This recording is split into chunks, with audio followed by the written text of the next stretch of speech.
Hello and welcome to another edition of Proselytize or Apostatize. I'm your host, David Russell, and great news, I got both co-hosts here. And I this isn't my interview, really. This is Caleb, so I'm going to let him take it away and introduce everybody. Yeah, thank you so much, David. Yeah, here we are today with Bishop Plato Angelakis. How is it going, Bishop? It's going great. Thank you very much. Thank you. Nice to meet you. Yeah, I'm glad we could arrange all this. I know you were sick last week, and so I'm happy you got better and all that. I So, appreciate that. Yeah, well, when you work in the healthcare field, it was just so exposed to everything, and just bad. Just a bad day. That's all. gotcha. Yeah. So yeah, we're glad to have you on the show, and I guess we'll just start off by asking, what's your background? What do you do? I know we're advertising you as like an exorcist, but what's kind of your backstory in this way, right? Well, that ended up being what I ended up being at the very end was the exorcist. But I mean, ultimately, I was just a registered nurse, really, by trade. I did a lot. I've done many jobs, many careers, but something in me wanted to become ordained. So I, obviously went later. I found a bishop who ordained me, and later on got offered an opportunity to be elevated as a bishop with the Mexican National Catholic Church. What's important to note is that there are 7 or more Catholic churches that are run independently, autonomously. They're not attached to Rome, but they're recognized by Rome as being valid for many reasons. Politically, they've separated. For me, the Mexican National Catholic Church, I'm not Mexican by any means, but they're the ones who brought me on board as an archbishop. And their history was basically a Mexican Revolution. They were trying to oust the Catholic Church, but when it was all said and done, they didn't want to bring their bishop back from Rome, and they decided to become autonomous. Okay, so that's why. So that's the beautiful part about it is I'm independent from Rome, so I can do what I like to do without having to ask the Pope for permission. I become the highest authority. I can do what I like to do. So I didn't really mean much actually at the time, but it matters now when I'm doing exorcisms. I don't need to. I can skip the politics a little bit and get right down to it. But that wasn't my intention. I just wanted to become ordained. I went to 2 PhDs down in Texas and South America. I wanted to do masses, bless people and say mass, confessions, and hear confessions, do funerals. It was just something that I really wanted to study and as a side job. Really, I wasn't doing it for any money. I still don't do it for any money. I have a full-time job as a registered nurse. And one day I got a call. I got a call for to investigate a paranormal event. That the paranormal team just got themselves a little over their head, and they thought it was demonic. And of course, I went in blindsided. I went in, okay, I'll just bring my ritual book in and just go ahead and just do my thing. And then and that's where it all started. I learned. I made some mistakes along the way. I learned, and it just seems like that was my calling. And then that's all I appear to be doing these days. It's just exorcisms, cleansings, blessings of that sort. It's pretty weird. And then, of course, as things evolved, I got to know people. People started to call upon me for cases. Then I ran into the NESPAR team, which is down in Connecticut. That's the Ed and Lorraine, the Warrens. They've passed on now, but their son-in-law and their daughter have taken over the legacy, and they brought me on board as a resident priest. So now I've done exorcisms with them, and I do cases with them as we carry on the tradition of the Ed and Lorraine Warren sort of tradition of investigating and helping those in need. And they've increased their team, bringing on clairvoyants, mystics, myself included, and we've got ourselves a new era. So that's where I'm at this point. I do paracons on the side. And I'm always available for people when they need help worldwide. They contact me. So this is what I do. Wow, that's really interesting. Yeah, that's cool. I'm glad you mentioned your affiliation with the Warrens because I was going to ask that later on because I had noticed that in some of your. I think I saw a picture of you in front of the Annabelle doll, right? I was like, oh, that's really cool. Yeah. Yeah. Well, I've handled her, and you're not supposed to touch her, but I've handled her. I helped move her. I usually place her back in the box, like when she's on display for presentation or for events. There's actually one this weekend, but unfortunately I can't go down to the Warren's first Paracon, because I'm on the Canadian side and the border is still closed until November the 8th. So until then I can't cross the border. So I'll miss that event. But that's how I met the team. I went down to an Annabelle event. I was going down to talk to one of the lead investigators, Dan, and he was going to talk to me about a case that he wanted me to do. And they were looking for a priest to actually get involved in film. And when I was down there, I met Tony Spera, I met the whole team, and it ended up being more than just a quick meet and greet. I ended up going to the event. They've asked me to bless the occult museum, and then the next thing you know, I'm a full-fledged member of the team, and it's great. And that again, that wasn't anticipated. So I'm there. I have access to the artifacts. I bless them when they get moved. When Annabelle gets moved, she needs to be replaced back on the box, so she's sort of standing up. So I end up opening. I'm the one who actually that will do it. Others will have to wear gloves because she does have quite an effect on people. She is a nasty doll. There's no doubt about it. There's people that have. Like I went to an event down there. It was funny. I went to an event and they had her on display, and people were paying money to come see her and take pictures with her and all that, and because whatnot. And of course, a lady came to me and said, I really feel uncomfortable being here. Do you think you can give me a blessing before I go home? I said, oh, absolutely. And I just announced to anybody wants a blessing before they leave, I'm available. And next thing you know, the lineup for me was long lineup to see Annabelle. So I think Annabelle was a little upset with me that I took some of her thunder away. But anyway,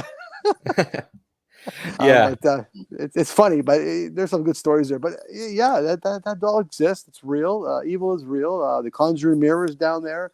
The Conjuring 3, the movie just came out. The actual dinosaur is there. I've seen it as well. So there are a lot of things down there. I think there's artifacts from pretty much every case that the Warrens did, including the Amityville horror.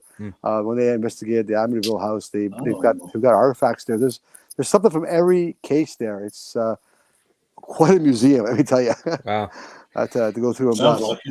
Yeah, that's amazing. Yeah. So I guess that kind of gets into the first thing of so when we talk about the supernatural, obviously there are a lot of skeptics out there and stuff like that. So usually when people discuss exorcism, people say, well, now we know people have mental illness and all this kind of stuff. Yeah. So I guess the question is, how does one determine whether someone is just schizophrenic or whether they actually demon possessed? Is there like certain criteria, or I'm assuming they don't just dismiss every single person as that's definitely demon possession. Yeah, there's definitely criteria. I mean, I've taken courses. I'm Vatican trained, so I took courses at the Vatican for exorcisms as well. I got invited to do that. So, though I'm not part of Rome, I was able to attend courses. Now, I was going to go in person, but with the COVID, they decided to do a lot online. I will eventually go there and do some in-person courses because it's an ongoing sort of program. But yeah, there's some really good courses I took there that really helped us determine, what is mental health and what, is really official demonic sort of oppression or demonic infiltration or whatever you want to call it, possession. But it was also mentioned that it could be a little bit of both. You can have both mental health and still be possessed. So, it doesn't mean that because you have one that you don't have the other. The one main criteria, like for example, schizophrenia, because I'm also a health professional, so I understand what schizophrenia is schizophrenia is something you just can't turn off. Someone who is schizophrenic, sees people, talks to people. You can see people that for them it's real, but we don't see them, and many very other things that they have to suffer through. They can't turn that off. But someone who is demonically possessed or oppressed that are showing signs of schizophrenia, they have that moment where the demon is gone and the demon returns. The demon is back and forth. So there's times where you can turn it off, and they're not schizophrenic at all. And that's without medication, without any control, because usually schizophrenics are on medication to control those symptoms. But anybody that's not medicated cannot turn it off. It's an ongoing 24/7 event. But someone who's possessed, the demon can be, you can make the demon go away, and the person's completely normal, and then apparently the eyes start fluttering, and then the demon returns, and then it's the demon that's talking. So that's the difference. That's one of the correlations. There's also ways of using sacramentals, holy water, blessed objects, metals, crucifixes, holy oil, you name it. I will place them, or I'll have people place them in the those objects within that individual, without them knowing about it. Like put some holy exorcism salt in their food. The person won't eat the food. A schizophrenic would know the difference. You know what I'm saying? Where someone who actually has a demon inside them will have an aversion to that, and actually, whatever. I had a child that had some oppression, and I asked the mother to sew in some holy medals, the miraculous medal of the Holy Mother, and things like that, and then the child won't wear the jacket, the favorite jacket, would never wear it, stop wearing it, and it's like like you can kind of know that. Well, why? And then when you try to force a person to wear the jacket or to eat that food, it's like there's actually a rebellion going on. There's like, no, I don't want it, and the food gets thrown, and it's not, the child's completely, or the person's completely out of character. That there's an aversion because the person doesn't know that stuff is there, but the entity that's inside them does not want nothing to do with that. So we'll do everything to avoid that aversion. So, but someone who's completely schizophrenic, who is truly schizophrenic, or any other mental illness, would know the difference. Wouldn't know the difference, right? It's like playing that game where you put real holy water or you put just regular water. But again, the demon can play games with you and pretend, right? So again, it's those kinds of things you kind of do. You have to kind of really vet the situation. You really have to. It's trial and error, and really try to figure out things. Try to make the person uncomfortable by bringing.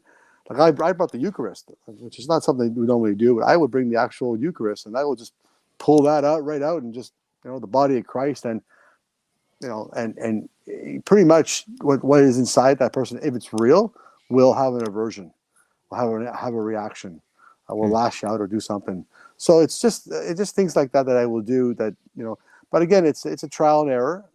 It's not something that you can do overnight. You don't get a phone call and saying, I think I'm possessed. Can you come tomorrow?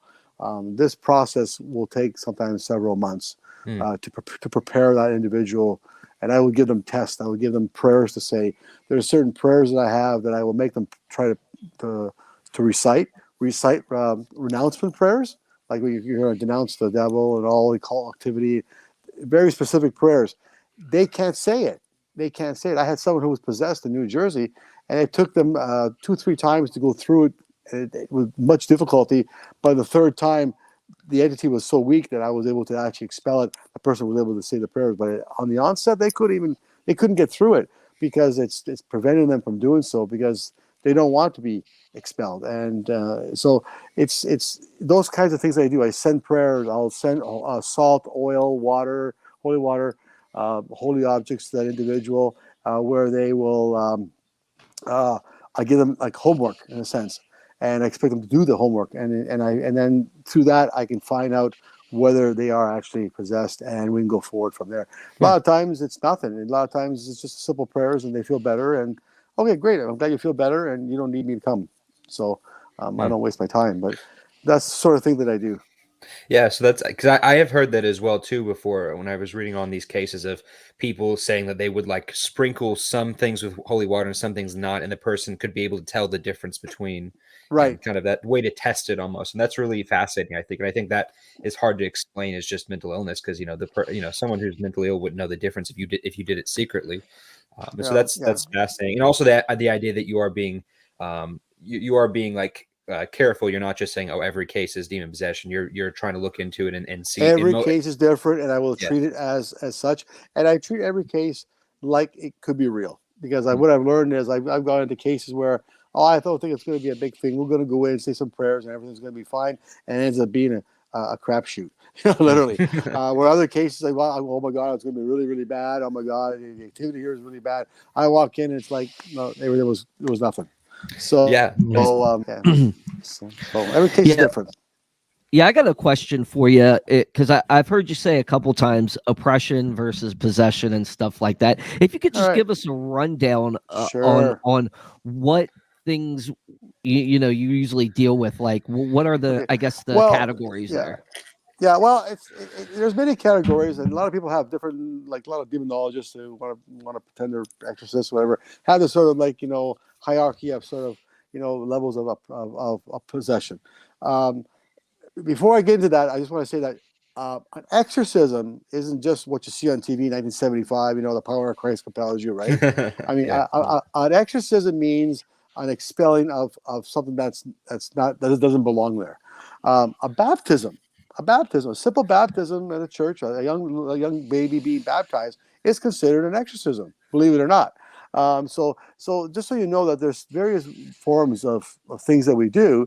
A reconciliation, when you go see a priest and you confess your sins, and the priest gives you absolution. That is actually a form of exorcism. You're expelling the negative out of your body, and you want it to be renewed back. So you're asking. So those of course those are not like a demon actually trying to speak it out to a priest in a confessional. But the person wanting to cleanse their soul is a form of exorcism. Again, having said that, you need consent. So the person needs to be able to give me consent. If I cannot get consent, I cannot do an exorcism. It will not work. They need to want to be exorcised. Those are the kind of important points that I need to mention. As for the actual levels, understand that unless somebody says, Satan, I want to be possessed. I want to serve you. Take me. Right? That's called perfect possession. The person's made the conscious decision to do that. And good luck. But other than that, they cannot interfere. The universal law is God's will has to prevail. Unless you ask God for help and his angels and all his intercessors and the saints and whatnot, they will not interfere. They will not force you. That law applies to the demonic as well. They have to, even though they've been expelled, they've gone to a different realm, call it hell or whatever. They have to abide by that universal law. So they cannot interfere in your life unless you let them. So what do? We get involved in the calls, we do Ouija boards, we do whatever. In the case of paranormal investigators, which I do a lot of talks with, I'm trying to teach them that when they go in, they have to be careful what they say, how they say it, right? They'll touch me here. Move that thing out again, or do that and push me again. I want to see if you're here, because they're skeptics, right? You are really inadvertently inviting them. You're giving them consent. So what I find is, in those particular cases, they might go home with an attachment, and that's how it starts. So when you give consent, where it starts is an attachment. They're not possessed. They're not oppressed. They're not sort of bothered too much. They're just attached. They're like you kind of given them consent, and they're kind of just there. They're just there, right? Waiting for you to make the next move. And then, of course, from that it becomes, like an oppression, where now you might feel depressed. You're having some problems. You're fighting with your wife. You're fighting with the kids. Kids are, you're having problems at work. You know what I'm saying? You might have some illnesses. You might not be feeling good. Now you're being oppressed. And then, then it becomes like an infiltration, where all of a sudden, you might start doing things, and all of a sudden you're giving them a little more consent. Now they're sort of really giving you the gears kind of thing. So that's an infiltration, and there are different levels of that, right? And then it becomes a progression of slowly getting into your life, getting into your affairs, getting into your family, getting into your home, getting into your finances, getting into your workplace, getting into everything, really, right? And then of course, if you don't nip it in the butt, at some point you need to be able to stop. Whether simple prayers like get out. Like when I come home from a case, I'll take a salt bath, exorcism bath with a exorcism salt oil. I'll sit in the water, and literally the water will start turning gray, or even dark. And that's basically all the negative that I might have brought home with me, because I don't want to give it to anybody in the family. And then down the drain it goes. So I eventually and then praying before you go in, praying when you come out, so that you don't bring anything home with you. But that's how it starts. It starts with I've got a little temptation. I think I'm going to try this. I think I'm going to try that. I think maybe I'll try a seance. Maybe I'll try the Ouija board. Maybe I'll go see a psychic and have my cards read. Then you might come home with an attachment. And then, of course, if you don't nip it in the bud, this is where it's like slowly, like a succubus. It starts to get closer and closer to the point where you're just so down and depressed, you just give in and you don't care anymore, and you've done nothing about it. And of course, then it could very well be that you actually given a consent to come right inside you, and then you're possessed.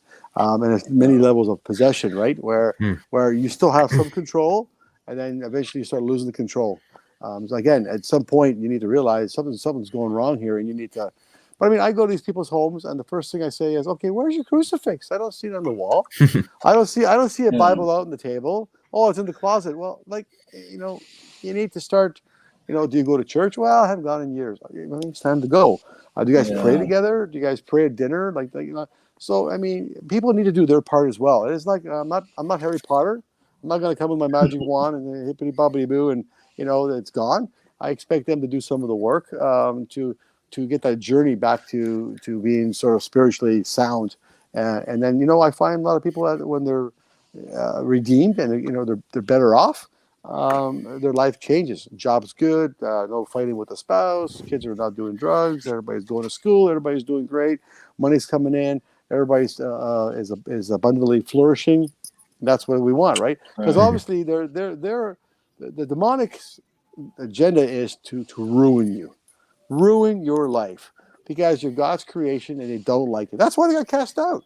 They didn't like the fact that God gave us a soul and made us their favorite and whatnot. And they got a little ticked off because they figured, well, we've been angels serving you for all these billions of years, and you give these other people more, and that's why they rebelled. So they want to destroy God's creation and the family unit, those kinds of things. That's what their focus is on.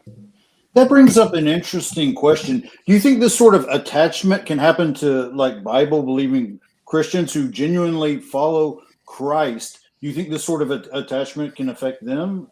Anybody. Hey, even Christ got tempted. Even Christ had to be tempted. 40 days in the desert, the devil came to him and he let him have it. I'll give you everything. I'll give you this whole kingdom. It's mine to give, because this world belongs to the devil, right? It's the devil's world. He says, these are all my kingdoms, and I will give it to you if you worship me, or test whatever. And like even Christ had to be tempted. Even Christ had to be tempted. Of course, he fought back and he said, "No, you shouldn't." And he that's how he prepared his ministry. He had to go out and be tested like everybody else, no exception. So I mean, no matter.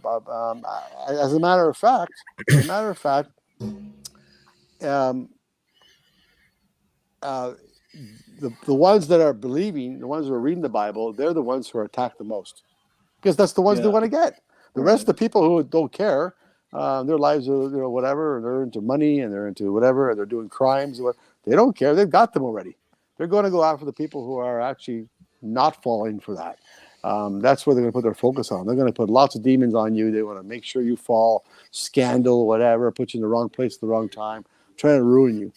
This is what they do. Like for example, I had a case where I've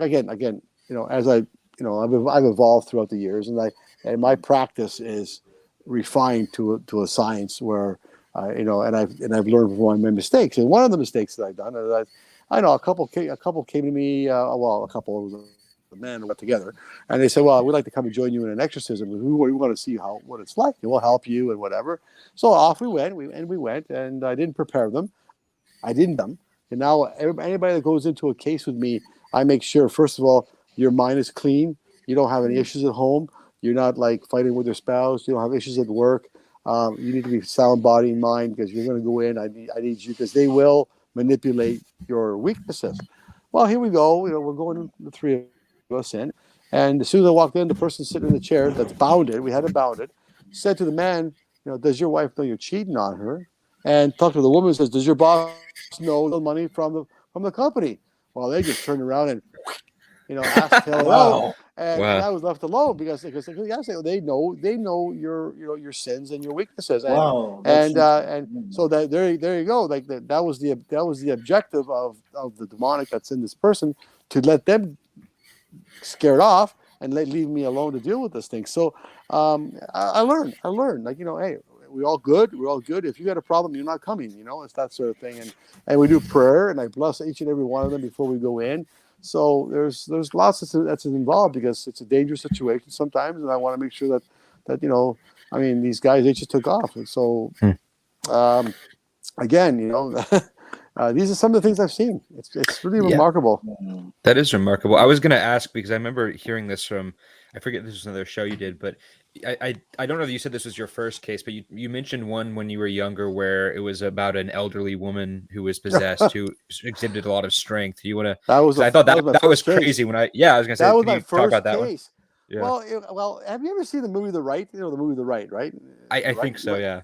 Okay, Yeah. where the priest didn't want to be a priest. He only went Oh there yeah. because it Yeah. was for free education. And then they said, well, he was going to quit. And he said, well, I want you to go to Rome because you're a skeptic. You obviously have some faith issues.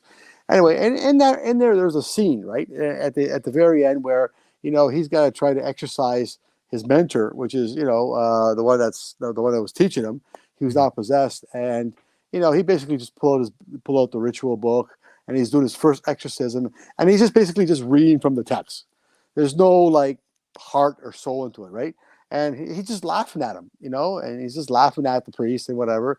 And then he runs out, and at the bottom of the stairs, that reporter says to him, I don't know if you remember the movie, he says, you were meant for this. You were meant for this. And then when he went back up there, he had a different approach. And he was more bold and had more veracity. And he says, I do believe in you, the devil. And because I believe in you, I cast you out. And then the demon realized, like, now it's real. Like, now it's not no longer. So it's not just the words that I'm trying to get at. I can go, and that's what I did with this particular case. I went in with my ritual book. I got a call from the paranormal team. Oh, sure, I'll give it a try. I got my ritual book. I have the exorcism ritual with me, and off I went. And I basically was just reading from the book, thinking that's enough, but that wasn't enough. I had to go in prepared for battle, and so it wasn't just the words. I have to believe in the words. I have to mean what the words mean. Like, it is not I who casts you. It's not I who commands you. It's the God, the Father, who commands you. I can say, "Oh, it's not me who commands you. It's the Holy Spirit commands you." The Holy Spirit. There's a difference there. When I'm going there saying, "It's not I." Give me your name, demon. Cast you out. And Jesus Christ is He who commands you. You who have to kneel, and every knee shall bend. You are cast out, and it's that kind of mentality and attitude. So I didn't have that then, and sure enough, like we had 60-year-old woman hadn't eaten in like the month, bounded down rope, 4 adults holding her down, including me, and we got tossed around like rag dolls because I wasn't prepared. And and that's where I learned my lesson. And she pulled a knife on me and everything. I had to call the local police. Eventually she broke her arm. Ended up in the hospital because she actually broke the bone, and anyway, the second day was a different day, and we went with a different attitude. But I learned, and we all learned. The paranormal team learned, I learned, and it was from that moment on that I realized, after I was able to liberate her, that this was my calling. And then I focused on that and learning from that. And every case that I learned more and more, and I refined it so that it becomes very flawless. And now I'm very thorough, and I want to make sure that every case is successful the first time out. But again, like anything else, I'm just a regular priest, and this is what goes on. A lot of people think, well, I'm a demonologist, or I'm this, I'm that. It's all great to read a book and say that I'm a demonologist or I'm an exorcist, but if you don't have the calling, you don't have the power of God that supports you behind you, that authority. Because it's like anything else. If you got a calling to be a good minister, and you can, I know, like I can preach at the pulpit, and that's fine. I'm probably okay. But there are some people that can just get on the pulpit and just move you, right? You can sit in a church and you can fall asleep, and there's some people that can just preach something that you have your full attention, and that's a calling. That's your calling. There are people who are missionary workers. They go out in the jungles and whatnot, and do some miraculous work. There's people that work as a chaplain in the military and do wonderful work for the military as a chaplain. And there's others that do like palliation, people who are dying, last rites and whatnot. And then of course there's priests that have great churches and congregation, and it's wonderful. It's a very flourishing community. We all have our gifts, And some people are theologians, some people are doctors in the church, some people are researchers. So we all serve, even though we're priests and we can say mass, we all serve in something that we're being called. This is my calling, and I know with this calling, I get the full support of God and all his authority. So that when I go in there and say, it is Christ who commands you, I'm using God's power. God has given me his authority to use his hands to cast that out, and it's gone. Unlike the movies where, the devil comes back, sequel number 2, Revenge of the Devil, in the real world, it's gone. He has to go. There's no discussion. And when God says you have to go, you gotta go, and that's it. And but again, there's a lot of demonologists out there that read books and things, and they think because by reading a book you're an exorcist. If you don't have the calling, you put yourself in harm's way, and you actually can make things a lot worse. So to follow up on, sorry, go ahead. Yeah. I know. I was just gonna say, so to repeat, because those details were interesting. So you said that it was this elderly woman who had not eaten in a month, and she was strapped down and being held down by 4 of you, and she managed to throw you all around. She was tied down. She was tied with a rope. Did she break the ropes, or she broke? Yeah, she broke her hand. She actually broke the rope, and she broke her one wrist because of the breaking the hand. And then of course with one free hand, and the rest of her tied down with one hand free. She's tossing us around, pushing us around, literally pushing me wow. 20 feet away. Oh yeah, that's crazy. Yeah. So in the movies, when you have these things like levitations and speaking in tongues, is that like just Hollywood, or does that actually happen? That happens. Yeah, that happens. You may not see all of it. Like in 1970, the head exorcist for Rome, Father Morth, who recently passed away last year. He was 92 or something like that. He was the head exorcist for Rome. He wrote many books and whatnot. And he said that the 1975 movie that came out way back, the original Exorcist, was probably the closest to what really goes on. Today, a lot of the movies are not. A lot of them are really fabricated, quite romanticized. But he says that's probably the closest of what it would be like. Now, in that movie, there was for the exception of the twirling of the head, the pea soup, the pea soup, the vomiting, the strength, the language, the levitation. That all happens. That happens. I have seen levitation. I have seen the vomiting. I've seen the eyes roll right back. I've seen the strength. I've seen the language. I've seen all that. But you may not see all of that in every case. You might just see one or two of those things. In the movie, you saw it all because it was just a movie, right? But you may see some levitation. You might see the strength. You might see the language. You might see the vomiting, things coming out of their mouth. You'll see the extortion where the body's being like twisted in a very deformed way. That's the demon trying to show that I'm making God's image distorted, like as an insult. You might see some of those things. So how far? Yeah. So as far as levitation, because I remember reading one case in South Africa, like early 20th century, where a woman would levitate like 5-6 feet in the air. So like, how high are these levitations going? When you saw it? It varies a few inches. Okay. Not a whole lot. I mean, I've never seen her floating around the room.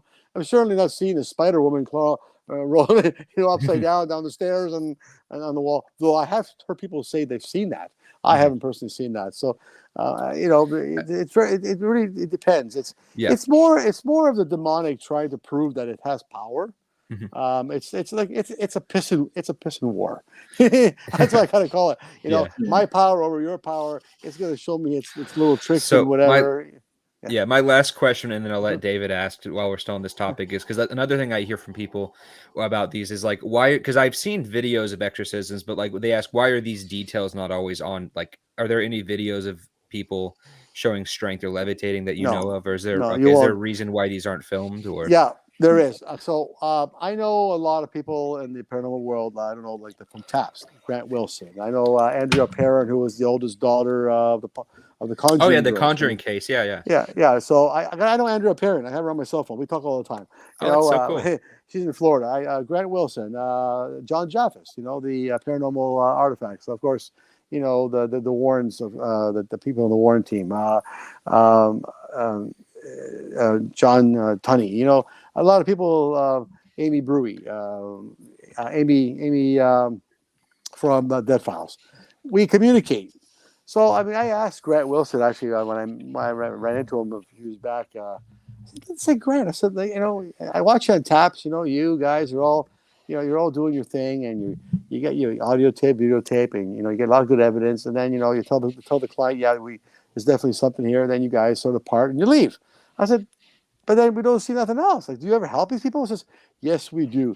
We always send somebody in after the show to do whatever that needs to get done, but we never film that part because out of the dignity and respect for the client. It's a personal matter, and sometimes they, so you never see that. So a lot of times I will go in after some of these cases.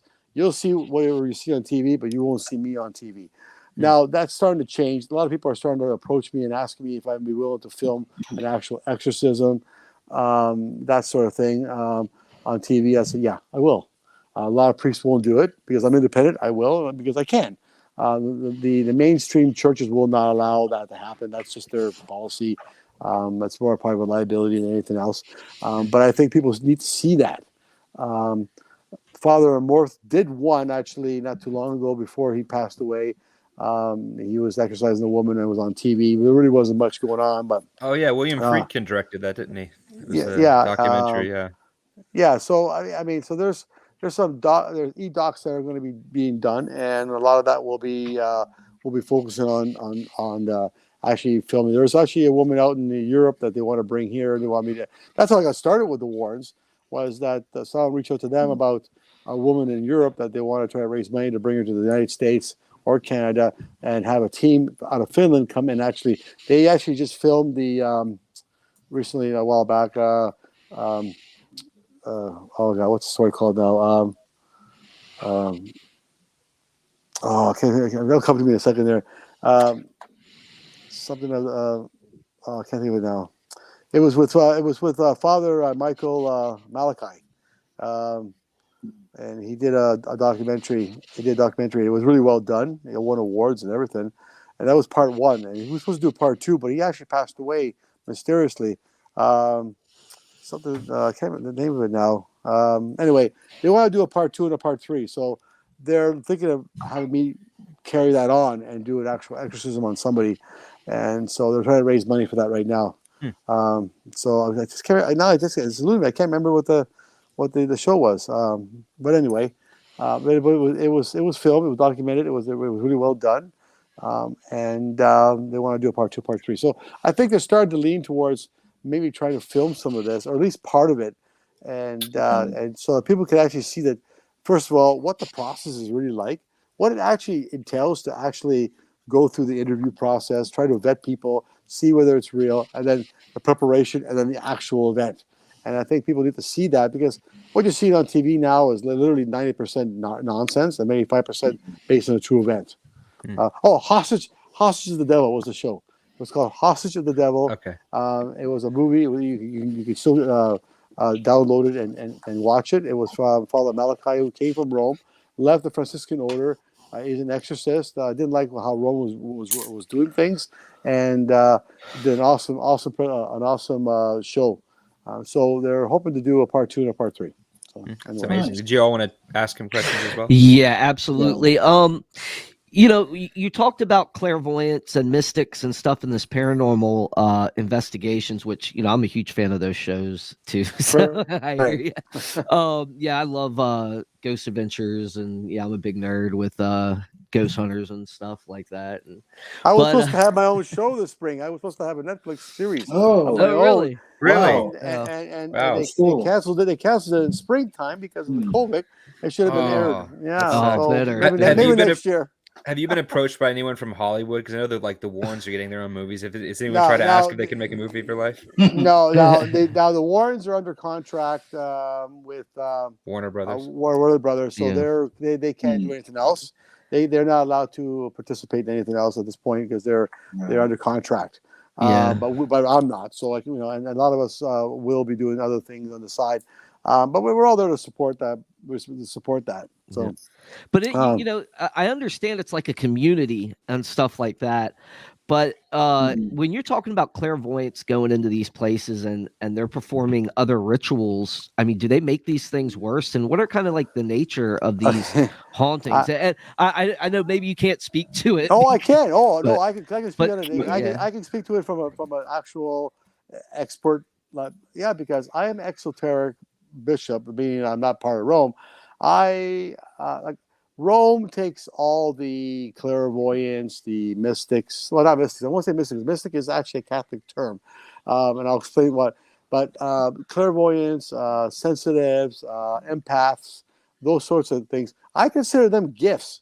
And Rome and all the other mainstream churches take all that and put it under one umbrella and call it evil, when it's not necessarily evil. There are people out there that have extraordinary gifts. Now, I have one person I work with out of Ottawa, who's also on the NetSpar team, Sister Kia Lynn. She was a pagan witch when I met her. Oh. Extraordinary gifts. She'll come up to you and say, you know what?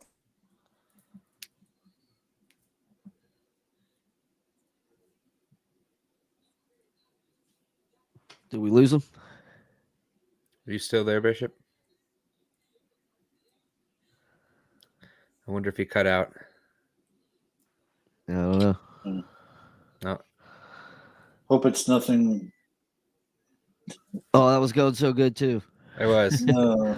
Let me message him real quick. This is why we do it live, though. I mean, it's Yep, this that's is one what of the happens. drawbacks. Yeah. Yeah. Yeah, I was wanting to get some advice on like maybe if like what you do if you think you might be Once we under get them, demonic oppression. once we get them back, we'll go over that, and then we'll do some questions from I the told him audience. maybe he can. Oh, actually, maybe he needs to leave and come back. Yeah, no, that's fine. Yeah. Yeah. That's good. Yeah, because we got that. I got a question, and we got like quite a few from the audience. Yeah, I forgot we have Yeah, audience questions. I've got 3 right off the bat that I see. So Cool. That's cool. yeah. If someone makes a movie of his life, I want to say, oh yeah, I knew him. I talked to him before. Right. He was, well, he's already kind of famous, but yeah. Yeah. Mm-hmm. But yeah. So I don't know. not your normal apologetics conversations. No. You know, Right. we think about all that stuff's pretty interesting. And he's back.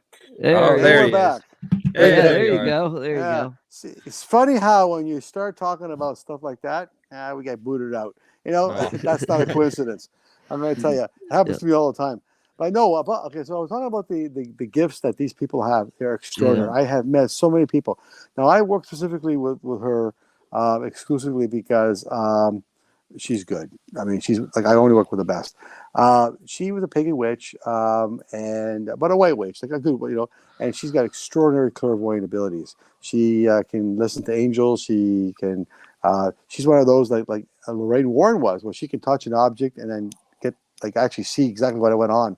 She can. So I always said. So I used to send her into the homes before me. I said, go in, and then she would come out and tell me, this is happening. This what happened. He died. This happened. There's a kid here, whatever. And then that helps me plan some care. As she started working with me more, she realized that what I was, because she doesn't believe in the Rome and some of the politics that goes on. So she liked how I operated. And she approached me and she said, I really want to be a Catholic sister. And she converted. And I made her a Catholic sister. And then 2 of the bishops and myself made her a Catholic mystic. Because in the Catholic world, they don't use the word clairvoyant; they use the word mystic. And they've got many saints out there. There are many saints, Saint Teresa, Saint Rita. They were considered saints, but also Catholic mystics because they were getting revelations from God. So she is now officially a Catholic mystic, supported by 3 bishops, including myself. And she actually wears the habit now and everything. She is a full-fledged sister, not a nun because she took only minor vows because she's a single mom with a child, so she couldn't be a full nun at this point. But and this is good because now she can actually help me from a clerical perspective, where she can actually lay hands on and pray on people. But she is my partner when I go into these cases, and she goes in with me, and she's the one who actually is my eyes and my ears, and tells me what I need to see. because these things will try to elude me. So I'm very big advocate of gifts. So when I speak to people at Paracons, I say, don't suppress these gifts. They're God given. I can't see, which is actually great for me because I don't have to see the demons. I don't have to sense it. I don't have to see the nonsense. I don't have to see the dead people or whatever. No problem. I'm just going to go in and do my ritual and I walk out, right? But they apparently have the gifts to be able to do that. They can go in and sense things. Sister Kia will go in and all of a sudden she'll start crying and she'll actually start feeling what the person that's there is feeling. Like she's so empathic, so she can actually sense the pain, the sorrow, what happened, and tell me where and when and whatnot. It's amazing to see, and that's part of what we want to film. Is that that this is part of the process that I use. This is my approach. It may not be other people. I mean, I know people will call up the local priests at a local diocese and say, "Can you come bless my house?" Well, coming to bless a house, exercise in the house are two different things. I have to exercise before you take a shower before you put on clean socks. Okay, so sort of thing. So I am a big advocate of people who have extraordinary gifts, and I utilize them because you know what I think they're God given, and I take the approach from the Bible where it says, "You will know me by my gifts." You know that it's from God by my gifts. So if it produces fruit, a positive thing produces fruit, it is of God. So I will utilize these things as long as it produces fruit and it helps the client. Why not? So this is one thing that I really try to advocate, especially at podcasts and at Paracons. There are a lot of people that are very timid, like sort of thing, and I don't want to, I don't want to do things. I don't know if it's right. No, go for it, embrace it. Having said that, Sister Kia is also a grandmaster, a Reiki grandmaster. Her lineage is also, she's been trained, her teacher was trained, and her other teacher was trained right down from the Ascended Masters. So her lineage is so pure, like from the original people who created Reiki, she has been taught by the best. So she is a full-fledged Reiki master, and then some. She's still elevating herself to even higher levels. And she actually will do Reiki on an individual that I just finished exercising. So because I have to replace the empty space with something good. Because like the Bible says, if you don't replace the empty space, that you just remove the demon, and if the demon comes back and finds the space empty, it will bring back 7 worse demons than itself. And I have seen that happen as well. So I'm very careful to make sure that I replace that with something positive, that the person is going to church, and because I do not want this demon to try to return back. So again, a lot of things need to be taken into consideration when we do these things. It's serious business, and it's dirty business. People think it's glamorous. Oh, I'm a demonologist, and they go around with a big title. But I've never seen anybody at high school go to the guidance counselor and say, when I grow up, I want to be an exorcist. That's but it's a calling, and if you don't get the calling, you don't get the gifts. Because and also people ask me are you a real bishop, a real priest, and how we justify this is it's called apostolic succession. Though I may not be part of Rome, I'm valid because I have apostolic succession, meaning that the person who ordained me or made me a bishop, that I can follow the lineage, like who ordained him and who ordained that person, and I can trace my lineage all the way back to the Apostle James. So I'm attached to James. So as Christ said, as Christ said to the apostles, as the Father sent me, in other words, everything that God gave to Christ, I send you. I'm giving you everything that God gave me. You'll be able to absolve sin, heal the sick, all that stuff. So, and then he went on to say, and you will do greater things than I. So James received it from Christ, God to Christ, Christ to James. James, he went west after the crucifixion and went to Spain and then to the Americas and then obviously up to Mexico. And that's why I'm attached to the Apostle James. So is this James everything the that God disciple gave, or James the brother of Jesus? Sorry, I was asking for clarification. Right, yeah. So everything that was given to James has been given to me. So like sacramentally, I can do everything that Christ could do with having faith and all that. And I've done healing. I've actually laid my hands on people's eyes, on one person's eyes, and they were able to see.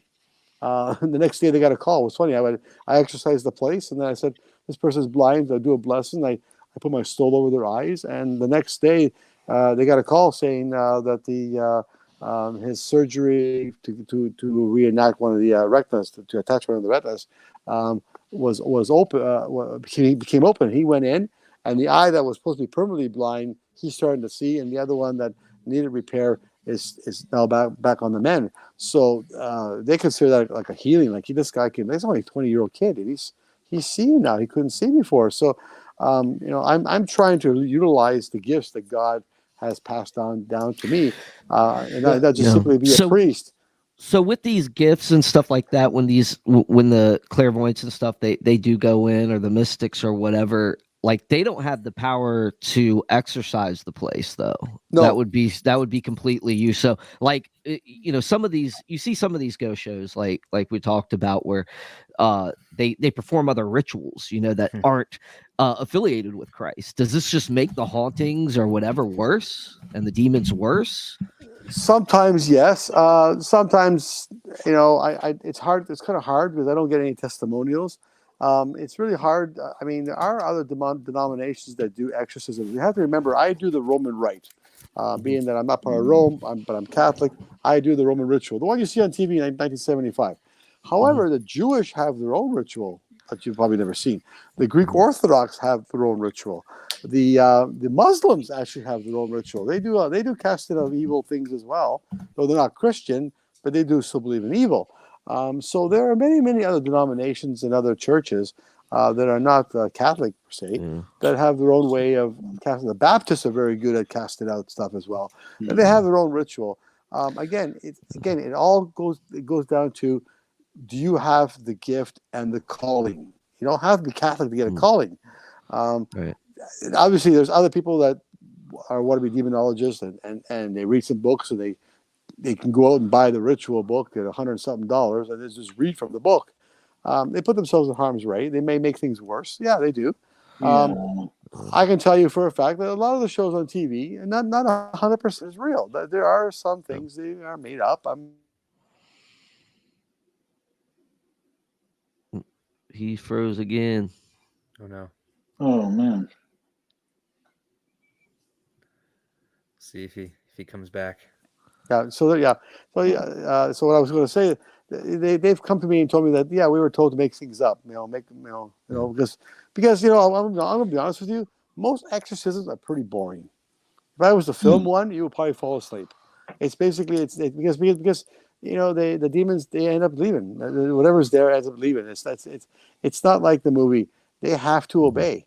When you use the name of Jesus, they have to obey, and they leave. They actually have to leave. And that's in the movie. And that's what's even more interesting, though, that you say that, because like you said, Muslims have their own way and stuff like that, but like they don't have Jesus, so it's kind of like but they believe in God. But they believe in God. They have Muhammad, but they do believe in a higher being. They believe in God. So in their ritual, they call down God.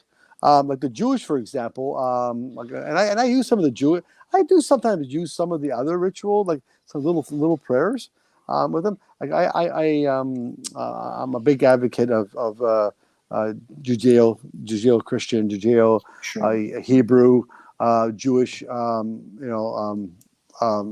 their faith and some of the rituals, and I may use some of those things. Like I was able to obtain a Zophar, which is a ram's horn. There's a smaller one for rituals, and there's a larger one which is louder. And the history of the Zophar, and it's actually I have one. I got one from a Jewish rabbi, and it's a real ram's horn, like I've got it. It's huge. It's long. It's very very long.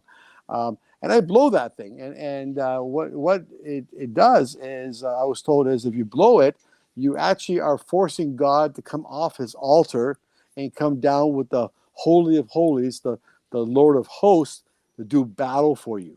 So that was what the Jewish used it for. They would blow that horn, in preparation for battle. So as they were ready to do battle with the Philistines or whatever, that God would actually come down off his altar and join them in battle, and he would bring his chariots, of the Lord of Hosts, to do battle, like his warrior angels, so to speak. So sometimes I've taken that horn and I brought it to an exorcism, and I'll blow that horn outside the house, and then I'll go in and like see the things just stir up, Right. I'm sure the neighbors appreciate that. Now clairvoyants can't exercise.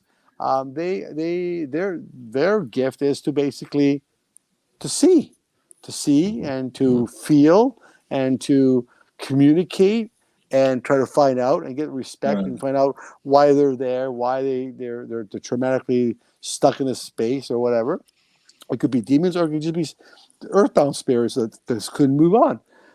That is the reason why Sister Kia decided to become a sister, because now she can actually assist me as a sister to perform an exorcism. She can sit beside me, do the responsitory verses, like I say, Lord have mercy. She says, Lord have mercy. So she does the response from the ritual. And the same token, a lot of sisters do this. They'll gather together, raise their hands, lay their hands up, and actually pray over somebody. Yeah. Which, as a pagan witch, she couldn't do, but she could do that as a sister. So that's why she made the conversion, because she actually wanted to be involved in the exorcisms. She felt the need to actually touch the person and help heal. So I guess this is my last question, because I know we're running up on an hour. So, but Sure. this is just a personal question. Is it, when you're dealing with a possession and demonic spirits, is there something in the eyes that can that you can okay. Absolutely. So I just want to know, because I ran into that recently. I ran into that recently, and I started playing a Psalms 50 in Aramaic. Yep. And I didn't tell a person or anything. I just played Psalms 50, and I did a couple other tests that kind of confirmed my suspicions. But as soon as I did that, the person honed in on where the sound was coming from and started twitching and doing all sorts of the scratching of the hand, the twitching, the tick square thing is one thing. Yep. I've seen that happen, like when I start scratching. You see that in the movie The Right as well. The eyes are the gateway to the soul, and I got a picture, a pre and post, where I did a lady and I was doing an exorcism, and saw a picture of me doing the lady, and the eyes, like the way she was looking at me, she had this rage of hatred, and you could see it in her eyes. And then when it was all said and done, we did a group picture, and her eyes were normal. Another case I did way back. A gentleman asked me to come and do to exercise him. His eyes. You ever see a husky dog? Where the whites of the eyes are baby blue, and then the pupils are black. That's how his eyes looked when I met him. When it was all said and done, his eyes were normal. Yeah, it's just like there's a wild look, So it's like it, because you see it, Yeah, and even Annabelle, even the Annabelle doll. I got a picture where you'll see her eyes move. Like I was standing beside her in the box, and people were taking pictures. And in one slide, the eyes were forward, and then in another slide, her eyes were sort of slanted down, looking at me, because I had this religious stole that I was going to put over top. Oh, of the that's box. so creepy. Yeah, and then the next slide, her eyes went back, and you can see like you can see like this, and then like that. And it's just a regular hand doll. So so when you capture it, you can see it does happen. And so anyway, so I'll let Travis go. And then Bishop, you don't mind taking a couple questions from the audience, right? No. Yeah. Okay. Ahead. Awesome. Fire away. All right, So one thing that kind of is interesting to me is how demons, I guess they kind of can perceive and sense like sin, like that we might be going through and everything. So I think that's one thing that's really important. But I guess to kind of close out, the broader question would be, what advice would you give to somebody who thinks they may be experiencing demonic possession, or perhaps they know someone who they suspect might be demonically possessed? What are some steps that they need to take? Depending on where, what level, what stage they're at. I mean, simply let's pray, take them to church. Get some holy water. pray, get a crucifix out, start doing some things at home, start praying, open the Bible, just read a small patches of the Bible. It's amazing. Like the devil hates that. One little patches of the Bible, read a little bit of gospel, go to the church, get the Eucharist, go to confession, if you're Catholic, or just do an act of contrition, just like in personal contrition, and that sort of thing. As things get worse, I mean, then reach out, talk to your local parish priest or pastor or whatever, and maybe get a couple of people. They'll get some people together and do some praying together. Prayer is powerful. People don't give enough credit. Prayer is powerful. Use the sacraments. Try to nip it in the butt when you can, and if you see someone that needs help, help them. Reach out, because if they're so far gone that they don't know well enough to ask for help, then maybe your friend or your family can ask for help. Yeah, so it sounds like our personal worship and devotion to Christ, and just being actively involved in the worship of Christ kind of wards this off, from starting, or if it's kind of starting to attach, it's a good way to kind of get it off, nip it in the bud, like you were saying. People need to start living their faith. I mean, it was one thing to say I believe in Christ, but get a Bible on the table and leave it out. Put a crucifix up on the wall. I mean, live your faith. Make the effort to live that kind of life, and rather than just say, well, I believe in Christ, and I hang a rosary over my rearview mirror in the car because it's decorative. That sort of thing. So I used to wear one as fashion. I know. Right.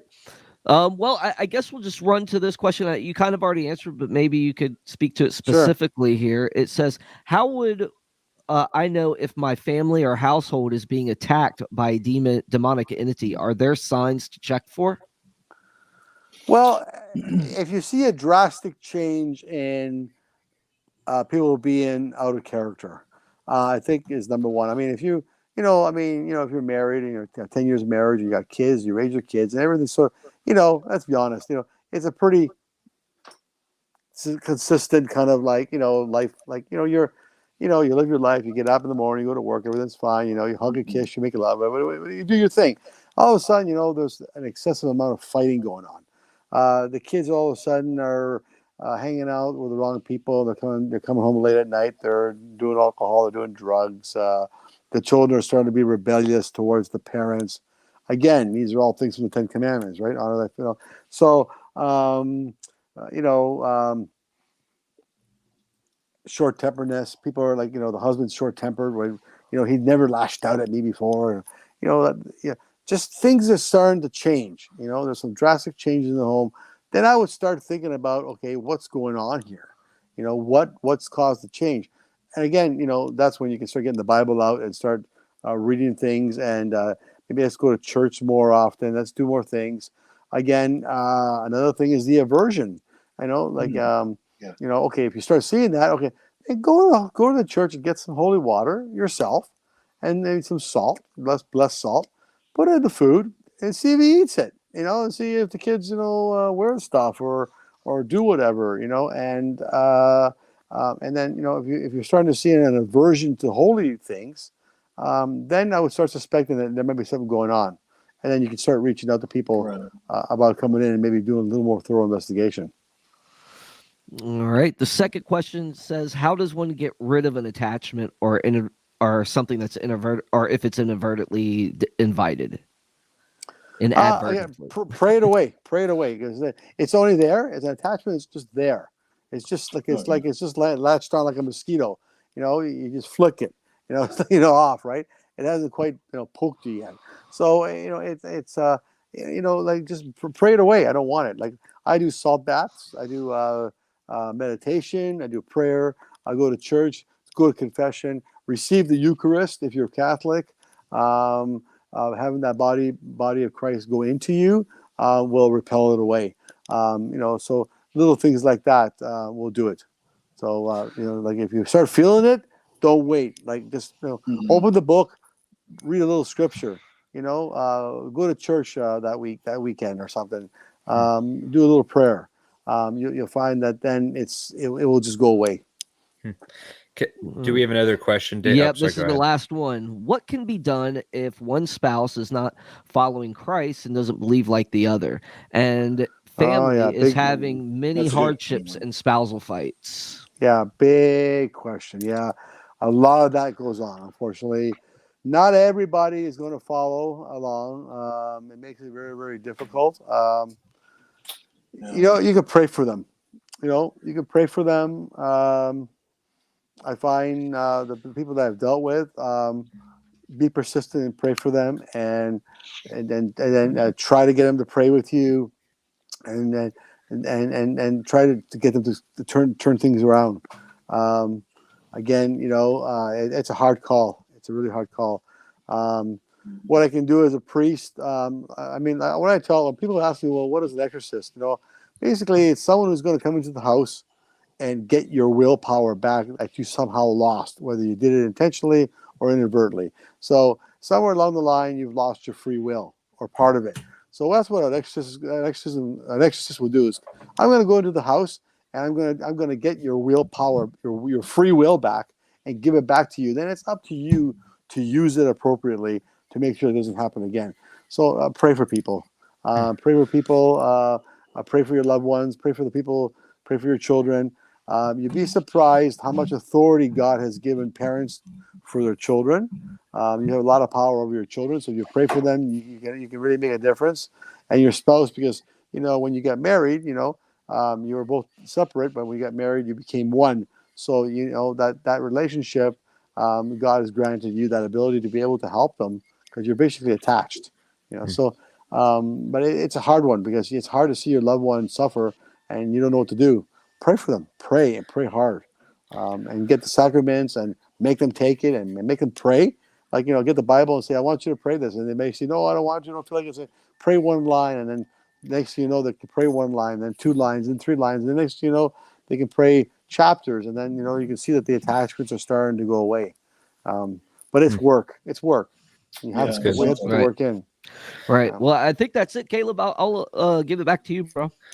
Yeah, I had one more question, and then if no one else, I think we can kind of wrap it up. No, I was just I like this idea of you keep saying that, like, ultimately God wins in the end, and the demon won't stay if you command it. Yeah. But that also made me think, though. So is it different for people than objects? Because then I was wondering, why is Annabelle still haunted? Why is Annabelle has not been exercised because they don't want to exercise her, and it's not my she's not my doll, and she's not my property. And I did ask them, do you want me to exercise? No, because their thinking is, and this was Ed Warren's thinking, and I'm going to respect this. I'm going to respect this decision, that if we keep the object possessed but locked up, then we know where it is and it can't harm anybody.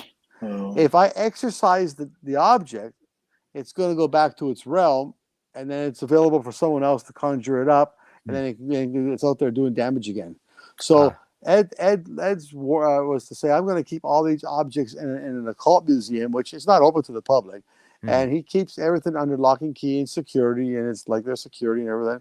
And if these objects are possessed and they're kept bonded, that's what I do. When I go down there and do my blessing, I'm binding it so that it doesn't leave. And I threw salt in the box and everything so that it's locked in the box and it can't do anything. It might try to manipulate other objects to do things, but by being in there, it's stuck in the doll. So this demon is stuck in Annabelle and it can't leave. So as long as it's stuck in Annabelle, it can't hurt anybody as long as you don't challenge it. There has been stories where people have challenged it and then very bad things have happened to it. You're not going to challenge it because that's an invite. So, but if it stays there and you lock it up and you can put it on display, and of course they put it on display and they do these events because they want to show people that evil is real. This doll is real. Come and see it. And it's to educate people. But we don't exercise the objects because we don't want it to be, basically I've imprisoned it and binded it into a doll. If I destroy the doll and burn it, and cast the demon out of the doll, it's just going to go down and hurt somebody else. Right. As long as it's there, it can't hurt. So it is so the entity that's attached to the doll, is it a demon or is it the spirit of a girl named Annabelle? Is it no? both? So the story is two nurses in New Haven, Connecticut, back in the 70s, I think it was. The mother bought the doll for one of the daughters who likes to collect dolls. Anyway, this doll, I don't know where it came from. I think it came from a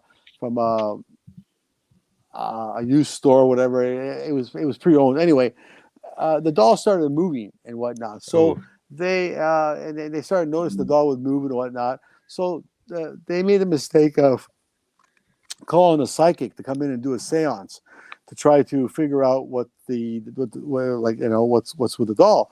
And within that particular process, a little girl apparently appeared or whatever and said, "Hi, I'm Annabelle. I died here." And they said, "Oh, you poor little thing. Why don't you go into the doll and we'll take care of you?" Given a consent. Of course, it wasn't a little girl. It was a demon disguised as a little girl, tricked the people. And then, of course, the doll now is possessed.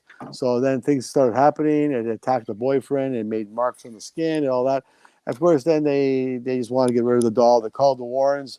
Ed Warren came, picked it up, took it home. On the way home, that's part of the movie, Annabelle comes home. Oh yeah, I saw that. Yeah. So when he's in the car and all that, well, that's when they picked up the doll. They were on the way home, and of course, it was in the back seat of the car. The car stalled, and it started doing things. And it started putting salt and water on it.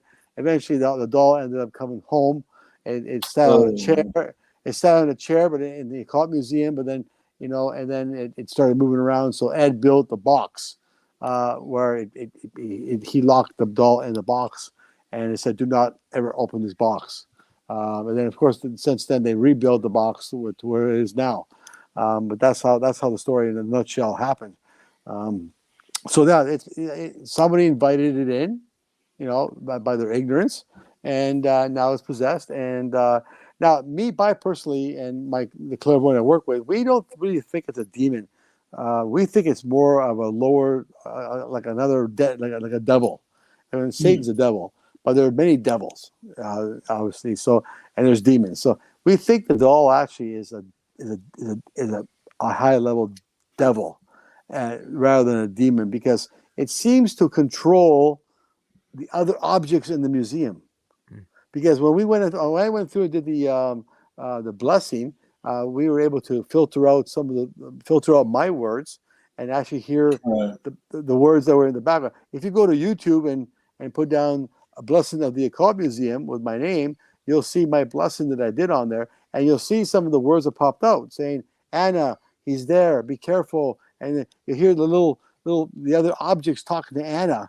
So it's almost like Anna's like the ringleader and controlling all the other objects. So we're sensing, my clairvoyance senses that it's more of a devil than it is a demon.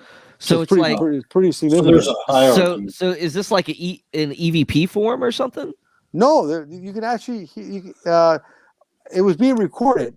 It was actually it wasn't EVP. It was being recorded, filmed, and you can see me doing the ritual. And then one person filtered out my whole ritual, of the blessing, and picked up background noises of objects actually speaking and saying things, and talking to Annabelle, saying, "Be careful," and things like that. So, if you play it on YouTube, you'll see it, and you'll actually hear you'll hear some of these little things. So I won't be doing it downstairs. They're talking to Annabelle. What's that? Well, I said I won't be doing it downstairs. I'll go upstairs with the family, make sure I'm around people before I do it. It's nothing that's going to affect you. But it's very interesting to hear. No, I'd just be freaked out because I'm all alone in this basement. I think it's so interesting how there's a hierarchy, like well, there is. Well, there is, because the angels kept their power when they were cast out of heaven. They kept their power, and there's the devil left with 1/3 of the angels, and all of the angels had different levels of our hierarchy, and they kept their power. So there's definitely a hierarchy. But we think, well, I'm suspecting, and so is my clairvoyant that I work with, suspect that that's a demon, that's a devil rather than a demon. Not for sure. What are fallen angels higher than demons? Or what's the difference between devil and a demon? They're the same. Yeah. They're the same. Okay. They're all the same. So a fallen angel is a demon. We just call them demons. They're actually fallen angels. Okay. So are devils also fallen angels, or are they different? Yeah. Oh, okay. Yeah, because Satan was a fallen angel. Satan's a fallen angel. He's the devil. Yeah. Yeah. Mhm. Okay. But there's a hierarchy, right? I mean, like Oh, I got you. we had the archangels, right? Michael, Gabriel, and and whatnot, and Satan was an archangel at the time. So now so there's the hierarchy and the lower angels, but they're all demons. They're all demons. We call them demons now because they're fallen angels. They're disfigured.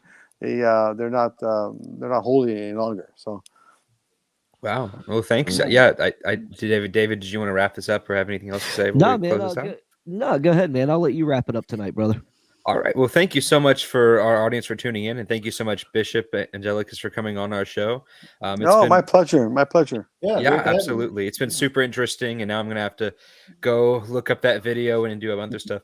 Yeah, I hope we can. I hope we can stay in contact. I've told this to the audience, but I'm currently writing a book on miracles, and I have a whole chapter on exorcism, and I have a chapter on healing miracles, stuff like that. And the fact that you're both a nurse and a priest who's, you talk about healing people's eyes and stuff like that, I think that'd be really interesting to have you. Reach out to me. I'd love to call a lot to be able to contribute that, because I'm dying to write some stuff. I'm just so darn busy, but I'd love to be able to write some stuff. But I mean, I would like I'll contribute to that if you want. Absolutely. I mean, I've done some healings. I've seen some healings, but certainly, I'd love to come back on your show again if you want. And anytime you want to reach out on Facebook, friend me up on Facebook and keep me in touch with things. And if you need any help, or anybody needs any help, reach out. I appreciate it. Yes, sir. Yeah. Thank you very much. Thank you so much. Yeah. We'd love to have you back on. Oh, anytime. You Absolutely. just ask. Yeah. All Just right, ask sir. anytime. Yes, sir. All right. All right. All right. Stay safe, guys. Stay Yep. safe. Stay safe. And, all right. You take care. God bless. everybody. Thanks. God bless. Right. Thanks. Take care, guys. Take care. Bye. Take care. All right. Well, that concludes our show tonight, guys. And we, like I said, come back next week. We got a debate between Rob Lundberg and my friend PTOR, who are talking about. No, it's actually next week. Oh, we moved They had it. to change. Okay. Yeah, we had to Okay. move it. But that's fine because we have this show this week. I was kind of like stressing how we are going to do 2 shows back to back Right. throughout both days. But with them doing it next week, it's going to make our next show, which is more like an open mic about horror movies, a lot easier. Yes. So we'll have Can't this, wait for that. but we are going to be doing 2 shows that day. So stay tuned for 2 shows next week. Our horror movie show, which is in a podcast extravaganza, Be fun. and the debate between Rob and Pichior, which is about Krishna versus Jesus. Which one, So it's going to be interesting, guys. We can't wait to see you again. Again, we got new merch. Check out Facebook. You can see the stuff we got. Yeah. Co-hosts are wearing theirs today. I'm not. I wore mine earlier this week because I was showing off my polo shirt and so forth. But yeah, we got merch, and check us out soon. I'm still talking to the guys about going to Patreon and doing stuff like that, and getting on that train. So yeah. But anyways, everybody have a good day, and we'll see you next time. God bless.